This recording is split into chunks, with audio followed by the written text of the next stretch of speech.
ನಮಸ್ತೆ ಸ್ನೇಹಿತರೆ, ಮಂತ್ರಾಲಯ ರಾಯರು ಯೂಟ್ಯೂಬ್ ಚಾನಲ್ಗೆ ಸ್ವಾಗತ ಸುಸ್ವಾಗತ. ನನ್ನ ಒಂದು ಹಿಂದಿನ ವಿಡಿಯೋದಲ್ಲಿ ತುಂಬ ಜನ ಕಮೆಂಟ್ ಮೂಲಕ ಕೇಳಿದ್ದೀರಾ, ರಾಯರ ಬೃಂದಾಲಯವನ್ನು ಮನೆಯಲ್ಲಿ ಇಟ್ಕೋಬೋದಾ ಹಾಗೂ ಅದಕ್ಕೆ ಮನೆಯಲ್ಲಿ ಪೂಜೆ ಮಾಡ್ಬೋದಾ ಅಂತ ಹೇಳಿ ತುಂಬ ಜನರು ಈ ಒಂದು ಕಮೆಂಟ್ನ ಜಾಸ್ತಿ ಹಾಕಿದ್ದೀರಾ. ಹಾಗೂ ಮಾಂಸಾಹಾರ ತಿನ್ನುವವರು ರಾಯರ ಪೂಜೆಯನ್ನು ಮಾಡ್ಬೋದಾ, ಹಾಗೆ ರಾಯರಿಗೆ ಸಂಕಲ್ಪನ ಮಾಡ್ಬೋದಾ ಅಂತ ಹೇಳಿ ಈ ಒಂದು ಎರಡು ವಿಷಯದ ಬಗ್ಗೆ ಇವತ್ತು ಮಾತಾಡೋಣ. ನಮ್ಮಲ್ಲಿ ರಾಯರ ಭಕ್ತಾದಿಗಳು ಏನು ರಾಯರ ಬೃಂದಾಲಯವನ್ನು ಮನೇಲಿ ಇಟ್ಕೊಂಡು ಪೂಜೆ ಮಾಡ್ತಾ ಇರ್ತಾರೆ, ಅವರಿಗೆ ಪಾಪ ಕೆಲವರು ಬಂದು ಹೆದರಿಸ್ಬಿಡ್ತಾರೆ, ರಾಯರ ಬೃಂದಾಲಯವನ್ನು ಮನೇಲಿ ಇಟ್ಕೋಬಾರ್ದು, ರಾಯರು ಶಾಪ ಕೊಡ್ತಾರೆ ಅಂತೇಳಿ. ಹಾಗಾಗಿ ಪಾಪ ಅವ್ರು ತುಂಬ ಹೆದರ್ಕೊಂಡು ನನಗೆ ಈ ಥರ ಎಲ್ಲ ಮೆಸೇಜ್ ಮಾಡ್ತಿದ್ರು. ಪಾಪ ಇದಕ್ಕೊಂದು ಉತ್ತರ ಕೊಡಿ ಅಂತ ಹೇಳಿ, ನಮಗೆ ಗೊಂದಲ ಆಗ್ತಾ ಇದೆ, ಭಯ ಆಗ್ತಾ ಇದೆ ಅಂತ ಹೇಳಿ. ಯಾರು ಭಯ ಪಡುವ ಅಗತ್ಯ ಇಲ್ಲ. ರಾಯರು ತನ್ನ ಮಕ್ಕಳಿಗೆ ಯಾವತ್ತೂ ಶಾಪ ಕೊಡೋದಿಲ್ಲ. ರಾಯರು ತಮ್ಮ ಭಕ್ತಾದಿಗಳಿಗೋಸ್ಕರನೇ ಅವರು ಜೀವನವನ್ನು ಮುಡಿಪಾಗಿಟ್ಟವರು.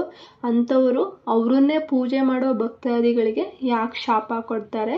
ಆದರೆ ರಾಯರನ್ನು ಭಕ್ತಿಯಿಂದ ಪೂಜೆ ಮಾಡೋದಕ್ಕೆ ವಿಧಿವಿಧಾನಗಳಿವೆ. ನೀವು ಅದನ್ನು ಪಾಲಿಸ್ತಾ ಹೋದರೆ ರಾಯರು ನಮಗೆ ಯಾವ ಶಾಪನೂ ಕೊಡೋದಿಲ್ಲ. ಅದರ ಹೊರತಾಗಿ ರಾಯರು ನಮ್ಮ ಮೇಲೆ ಅನುಗ್ರಹನ ಕೊಡ್ತಾ ಬರ್ತಾರೆ. ಇನ್ನು ಕೆಲವರಿಗೆ ಗೊಂದಲ ಇದೆ, ಮಾಂಸಾಹಾರ ಸೇವಿಸೋರು ರಾಯರನ್ನ ಪೂಜೆ ಮಾಡಬಾರ್ದಾ, ರಾಯರ ಸಂಕಲ್ಪನ ಮಾಡಬಾರ್ದಾ ಅಂಥೇಳಿ. ಖಂಡಿತವಾಗ್ಲೂ ರಾಯರಿಗೆ ಸಸ್ಯಾಹಾರಿಗಳು ಮಾಂಸಾಹಾರಿಗಳು ಅಂತ ಯಾವ ಭೇದವನ್ನು ಇಲ್ಲ. ರಾಯರಿಗೆ ಯಾರು ಮಡಿಯಿಂದ ಮತ್ತು ಶ್ರದ್ಧೆಯಿಂದ ಪೂಜೆ ಮಾಡ್ತಾರೋ ರಾಯರು ಅವರಿಗೆ ಖಂಡಿತವಾಗ್ಲೂ ಒಲಿತಾರೆ. ಆದರೆ ನೀವು ಪೂಜೆ ಮಾಡುವಾಗ ಗುರುವಾರ ದಿನ ಪೂಜೆ ಮಾಡ್ತೀರಾ ಅಂತ ಅಂದರೆ ನೀವು ಬುಧವಾರ ಸಂಜೆಯಿಂದನೇ ನೀವು ಮಾಂಸಾಹಾರನ ತಿನ್ನಬಾರ್ದು. ನೀವು ಆ ದಿನ ಅಷ್ಟು ಮಡಿಯಿಂದ ಇರಬೇಕು. ಗುರುವಾರ ದಿನ ನೀವು ಬೇರೆಯವರ ಎಂದಲೂ ಕೂಡ ಸೇವಿಸಬಾರ್ದು, ಹಾಗೆ ಬೇರೆಯವ್ರ ಮನೆ ಊಟ ಕೂಡ ಮಾಡಬಾರ್ದು. ನೀವು ಮಾಂಸಾಹಾರ ಕೂಡ ಆ ದಿನ ಸೇವಿಸಬಾರ್ದು. ನೀವು ಊಟಕ್ಕೂ ಮದ್ಯಪಾನ, ಧೂಮಪಾನ, ಹಾಗೆ ಬೇರೆಯವ್ರಿಗೆ ಕೆಟ್ಟದಾಗ ಬೈಯೋದಾಗ್ಲಿ, ನೀನು ಹಾಳಾಗಿ ಹೋಗು, ನಾಶವಾಗಿ ಹೋಗು, ಆ ಥರ ಎಲ್ಲ ಯಾವುದೇ ನೀವು ಪದ ಬಳಕೆ ಮಾಡಬಾರ್ದು. ಹಾಗೆ ಯಾರಾದರೂ ಬೇರೆಯವ್ರ ಎಂಜಲನ್ನ ಅವ್ರ ಊಟನ ನಿಮ್ಗೆ ತಿನ್ಸೋಕೆ ಬರ್ತಾರಲ್ಲ, ಆ ರೀತಿಯಾಗಿ ನೀವು ಮಾಡಬಾರ್ದು. ಇಲ್ಲ, ನಾನು ತಿನ್ನೋಲ್ಲ, ನಾನು ರಾಯರಿಗೆ ಸಂಕಲ್ಪ ಮಾಡ್ತಾ ಇದ್ದೀನಿ, ನಾನು ಸೇವಿಸಲ್ಲ ಅಂತ ಹೇಳಿ ನೀವು ಹೇಳಬೇಕು. ಹಾಗೂ ಆ ದಿನ ಬ್ರಹ್ಮಚಾರ್ಯವನ್ನು ನೀವು ಪಾಲಿಸಬೇಕು. ಇನ್ನು ಗುರುವಾರ ದಿನ ಮನೆಯೆಲ್ಲ ಸ್ವಚ್ಛಗೊಳಿಸಿ, ಗುಡಿಸಿ, ಒರೆಸಿ, ಸ್ನಾನ ಆದಮೇಲೆ ನೀವು ದೇವ್ರ ಮನೆ ವಸ್ತುಗಳನ್ನ ಸ್ವಚ್ಛಗೊಳಿಸ್ಬೇಕು. ಮತ್ತೆ ರಾಯರಿಗೆ ಯಾವತ್ತೂ ಅರಿಶಿಣ ಕುಂಕುಮ ಇಡಬಾರ್ದು. ಶ್ರೀಗಂಧ ಇರುತ್ತಲ್ಲ, ಗಂಧವನ್ನು ಹಚ್ಚಬೇಕು, ಹಾಗೆ ವಿಭೂತಿಯನ್ನು ಹಚ್ಚಬೇಕು. ಮತ್ತೆ ರಾಯರಿಗೆ ಪ್ರಿಯವಾದದ್ದು ತುಳಸಿ ಎಲೆ ಹಾಗೂ ತುಪ್ಪದ ದೀಪ ಅಥವಾ ಕೊಬ್ಬರಿ ಎಣ್ಣೆ ದೀಪ. ಇಷ್ಟೇ ರಾಯರು ಪೂಜೆ ಬೇಕಂತದಂಥದ್ದು. ರಾಯರಿಗೆ ಆಡಂಬರದ ಪೂಜೆ ಮೇಲೆ ರಾಯರಿಗೆ ಯಾವತ್ತೂ ಮೋಹ ಇಲ್ಲ. ಅವ್ರು ತಮ್ಮ ಎಲ್ಲವನ್ನು ತ್ಯಜಿಸಿ ಭಕ್ತಾದಿಗಳ ಸಹಾಯಕ್ಕಾಗಿ ಅವರು ಇಡೀ ಜೀವನವನ್ನು ಮುಡುಪಾಗಿಡಿಸಿದ್ರು. ರಾಯರಿಗೆ ನೀವು ಅದ್ದೂರಿಯಿಂದ ಪೂಜೆ ಮಾಡಬೇಕು, ಆಡಂಬರದ ಪೂಜೆ ಮಾಡಬೇಕು ಅಂತೇಳಿ ರಾಯರು ಯಾವತ್ತೂ ನಿಮ್ಮಿಂದ ನಿರೀಕ್ಷಿಸೋದಿಲ್ಲ. ನೀವೆಷ್ಟು ರಾಯರಿಗೆ ಪ್ರೀತಿಯಿಂದ ಹಾಗೂ ಭಕ್ತಿ ಮತ್ತು ಮಡಿಯಿಂದ ಪೂಜೆ ಮಾಡಬೇಕು. ನೀವು ಹೆಂಗೆಂಗೋ ಬಂದು ಸ್ನಾನ ಮಾಡ್ದೇನೆ ಬಂದು ದೇವ್ರ ಮನೆ ವಸ್ತುಗಳನ್ನ ಸ್ವಚ್ಛಗೊಳಿಸೋದಾಗ್ಲಿ, ಇಲ್ಲ ರಾಯರ ಮೂರ್ತಿನ ಮುಟ್ಟೋದಾಗ್ಲಿ ಮಾಡಬಾರ್ದು. ಸ್ನಾನ ಆದಮೇಲೆ ನೀವು ರಾಯರ ಮೂರ್ತಿನ ಮುಟ್ಟಬೇಕು. ಹಾಗೆ ನಾನ್ ವೆಜ್ನ ತಿಂದು ದೇವ್ರ ಮನೆ ಒಳಗೆ ಬರಬಾರ್ದು, ಮತ್ತು ದೇವ್ರ ಕಾರ್ಯಗಳಿಗೆ ಹೋಗಬಾರ್ದು, ರಾಯರ ಮಠಕ್ಕೆ ಹೋಗಬಾರ್ದು. ಇದಿಷ್ಟು ನೀವು ನೆನಪಲ್ಲಿ ಇಟ್ಕೋಬೇಕು. ಮಾಂಸಾಹಾರ ತಿನ್ನೋರು ಕೂಡ ರಾಯರನ್ನ ಪೂಜೆ ಮಾಡ್ಬೋದು, ಆದರೆ ಬುಧವಾರ ಸಂಜೆಯಿಂದನೇ ನೀವು ಮಾಂಸಾಹಾರನ ಸೇವಿಸಬಾರ್ದು. ಶುಕ್ರವಾರ ದಿನ ಬೆಳಗ್ಗೆ ಆಗುವವರೆಗೂ ನೀವು ಮಾಂಸಾಹಾರನ ಮುಟ್ಟಬಾರ್ದು. ಸಸ್ಯಾಹಾರಿಗಳಾಗಿದ್ರೆ ತುಂಬ ಖುಷಿಯಾದ ವಿಚಾರ, ನಿಮ್ಗೆ ಯಾವುದು ಅಡೆತಡ ಇರೋದಿಲ್ಲ. ಆದರೆ ಮಾಂಸಾಹಾರದವರು ನೀವು ಕೂಡ ಮಾಡ್ಬೋದು, ಆದರೆ ಮಡಿಯಿಂದ ಇರಿ. ಮಾಂಸಾಹಾರ ಮುಟ್ಟಿದ ಕೈಯಲ್ಲೇ ರಾಯರ ಬೃಂದಾವನ ಮುಟ್ಟೋದಾಗ್ಲಿ, ರಾಯರ ಮೂರ್ತಿನ ಮುಟ್ಟೋದಾಗ್ಲಿ ಮಾಡಬಾರ್ದು. ಇನ್ನು ರಾಯರನ್ನ ಪೂಜೆ ಮಾಡೋದಕ್ಕೆ ರಾಯರ ಮೂರ್ತಿ ಮತ್ತು ಬೃಂದಾವನನೇ ಬೇಕು ಅಂತ ಕೆಲವ್ರು ಹೇಳ್ತಾರೆ. ಹಾಗೇನೂ ಇಲ್ಲ. ನಿಮ್ಮ ಕೈಯಲ್ಲಿ ಆದರೆ ರಾಯರದೊಂದು ಫೋಟೋ ಕೂಡ ಇಟ್ಕೋಬೋದು. ಇಲ್ಲ ಅಂದರೆ ನಿಮ್ಮ ಹತ್ರ ಅದನ್ನೂ ತಗೊಳ್ಳೋ ಶಕ್ತಿ ಇಲ್ಲ ಅಂತಂದರೆ ಪರವಾಗಿಲ್ಲ, ನೀವು ದೇವ್ರ ಮನೆಯಲ್ಲೇ ಕುತ್ಕೊಂಡು ನೀವು ಭಕ್ತಿಯಿಂದ ನೀವು ರಾಯರನ್ನ ನೆನೆಸ್ಕೊಂಡು ಮನಸ್ಸಲ್ಲೇ ಬೇಡ್ಕೊಳ್ಳಿ. ರಾಯರೇ, ನಾನು ನಿಮಗೆ ಸಂಕಲ್ಪ ಮಾಡ್ತಾ ಇದ್ದೀನಿ, ನನ್ನ ಹತ್ರ ನಿಮ್ಮ ಫೋಟೋನ ಕೊಂಡ್ಕೊಳ್ಳೋಷ್ಟು ದುಡ್ಡಿಲ್ಲ ಅಂತ ಅಂದರೆ ನೀವು ಭಕ್ತಿಯಿಂದ ಬೇಡ್ಕೊಂಡ್ರೆ ಸಾಕು, ರಾಯರು ಖಂಡಿತವಾಗ್ಲೂ ಒಲಿತಾರೆ. ಇನ್ನು ರಾಯರ ಬೃಂದಾವನವನ್ನು ನೀವು ಮನೇಲಿ ಇಟ್ಕೋಬೋದು ಹಾಗೂ ರಾಯರ ಮೂರ್ತಿಯನ್ನು ಕೂಡ ಮನೇಲಿ ಇಟ್ಕೋಬೋದು. ಅದರಿಂದ ಯಾವ ತೊಂದರೆನೂ ಇಲ್ಲ. ಇನ್ನು ಹೊರಗಡೆ ಎಲ್ಲ ನಿಮಗೆ ರಾಯರ ಬೃಂದಾವನ ಹಾಗೂ ರಾಯರ ಮೂರ್ತಿ ಎಲ್ಲ ಸಿಗತ್ತೆ. ನಾವು ಪ್ರತಿ ವಾರ ರಾಯರಿಗೆ ಪಂಚಾಭಿಷೇಕ ಎಲ್ಲ ಮಾಡ್ತಾ ಇರ್ತೀವಲ್ವ, ಅವಾಗ ಅದು ಕಲರ್ ಚೇಂಜ್ ಆಗ್ತಾ ಹೋಗುತ್ತೆ. ಹಾಗಾಗಿ ನೀವು ಯಾರು ಆ ಥರ ಹೊರಗಡೆ ಎಲ್ಲ ತಗೋಬೇಡಿ.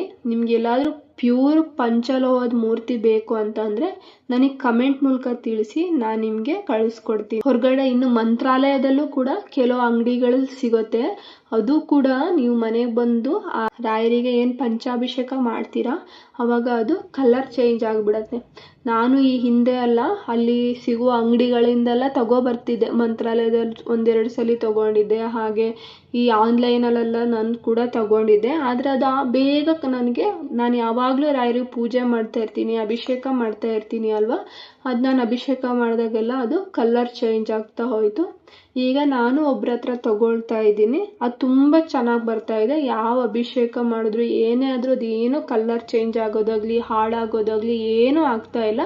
ತುಂಬ ಚೆನ್ನಾಗಿ ಬರ್ತಾ ಇದೆ. ನಿಮಗೂ ಯಾರಿಗೆ ಬೇಕಂದರೆ ಕಮೆಂಟ್ ಮೂಲಕ ತಿಳಿಸಿ, ನಾನು ನಿಮಗೆ ಕಳಿಸ್ಕೊಡ್ತೀನಿ. ಅದ್ರದ್ದು ಪ್ರೈಸ್ ಏನಿದೆ ಹೇಳಿ, ನಿಮಗೆ ಕೂಡ ನಾನು ಕಳಿಸ್ಕೊಡ್ತೀನಿ.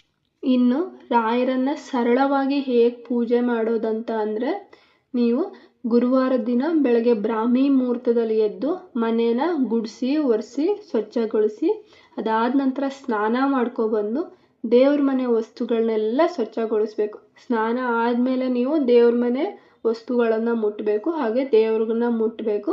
ದೇವ್ರ ಮನೆ ವಸ್ತುಗಳನ್ನೆಲ್ಲ ಸ್ವಚ್ಛಗೊಳಿಸಾದ್ಮೇಲೆ ಹೊಸಲು ತೊಳೆದು ರಂಗೋಲಿ ಹಾಕಿ ಅರಿಶಿನ ಕುಂಕುಮ ಇಟ್ಟು ಹೂವನ್ನ ಇಡಿ. ಹಾಗೆ ದೇವ್ರ ಮನೇಲೂ ಕೂಡ ನೀವು ರಂಗೋಲಿನ ಹಾಕಿ ರಾಯರ ಮೂರ್ತಿನ ಎಲ್ಲಿಡ್ತೀರಾ ಅಲ್ಲೂ ಕೂಡ ಒಂದು ಚಿಕ್ಕದಾಗಿ ರಂಗೋಲಿನ ಹಾಕಿ ಅದ್ರ ಮೇಲೆ ನೀವು ಒಂದು ಮಣೆನ ಇಡಿ. ಮಣೆಯ ಮೇಲೆ ತಟ್ಟೆನ ಇಡಿ. ತಟ್ಟೆಯ ಮೇಲೆ ರಾಯರ ಮೂರ್ತಿ ಅಥವಾ ರಾಯರ ಬೃಂದಾವನ ಏನಿರುತ್ತೆ ಅದನ್ನು ಇಡಿ.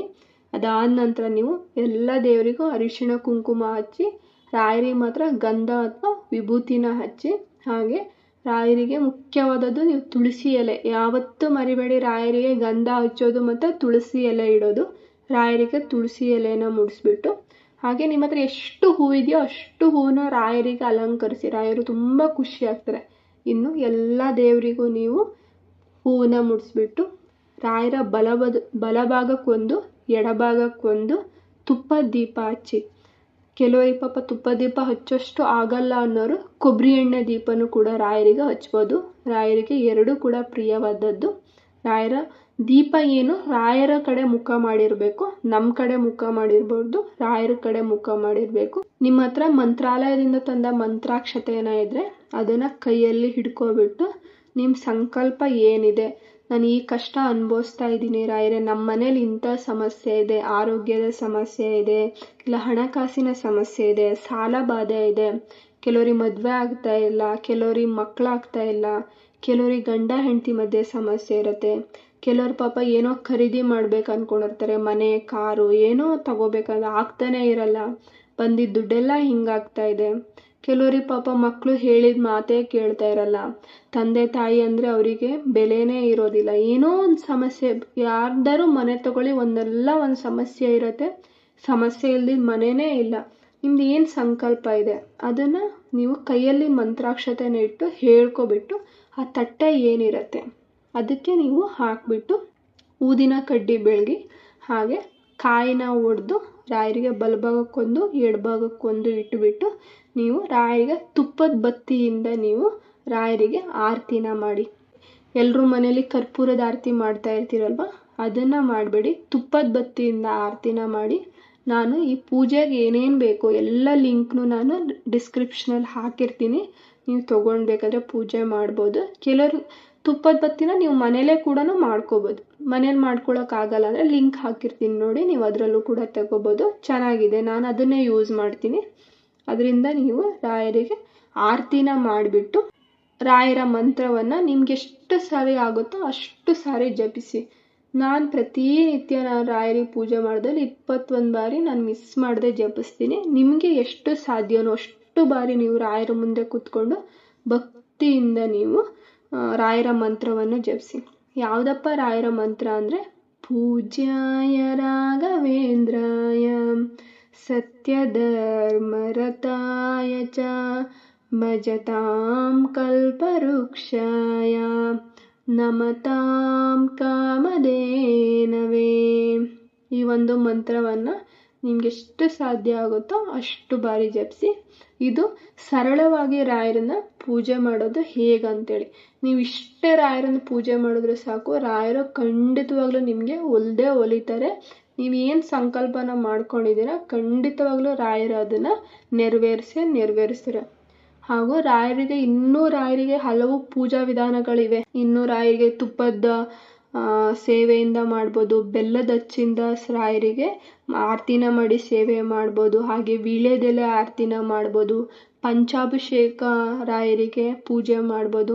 ಎಲ್ಲ ಪೂಜೆಗಳು ನನ್ನ ಒಂದು ಯೂಟ್ಯೂಬ್ ಚಾನಲಲ್ಲಿ ಇದೆ, ನೀವು ಬೇಕಾದರೆ ಫ್ರೀ ಆಗಿದ್ದರೆ ಹೋಗಿ ನೋಡ್ಬೋದು. ನೀವು ಕೂಡ ರಾಯರ ಬಗ್ಗೆ ಅತಿ ಹೆಚ್ಚಾಗಿ ತಿಳ್ಕೊಬೋದು.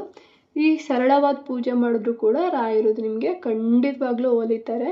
ಹಾಗೆ ಈ ಒಂದು ವಿಡಿಯೋ ನಿಮ್ಗೆ ಇಷ್ಟ ಆಗಿದ್ರೆ ನಿಮ್ಮ ಫ್ಯಾಮಿಲಿಯವರಿಗೆ, ಸ್ನೇಹಿತರಿಗೆ ಕೂಡ ಕಳಿಸಿ, ಅವರು ಕೂಡ ತಿಳ್ಕೊಳ್ಳಿ. ಹಾಗೂ ನನ್ನ ಒಂದು ಚಾನಲ್ನ ಸಬ್ಸ್ಕ್ರೈಬ್ ಮಾಡೋದನ್ನು ಮರಿಬೇಡಿ ಸ್ನೇಹಿತರೆ. ಹಾಗೆ ಯಾರಿಗಾದರೂ ರಾಯರ ಬೃಂದಾವನ ಬೇಕು, ಪ್ಯೂರ್ ಬೃಂದಾವನ ಬೇಕು ಅಂತಂದರೆ ನನಗೆ ಕಮೆಂಟ್ ಮೂಲಕ ತಿಳಿಸಿ, ನಾನು ನಿಮಗೆ ರೀಚ್ ಔಟ್ ಆಗೋಕ್ಕೆ ಟ್ರೈ ಮಾಡ್ತೀನಿ. ನೀವು ಕೂಡ ತರಿಸ್ಕೋಬೋದು. ಧನ್ಯವಾದಗಳು ಸ್ನೇಹಿತರೆ.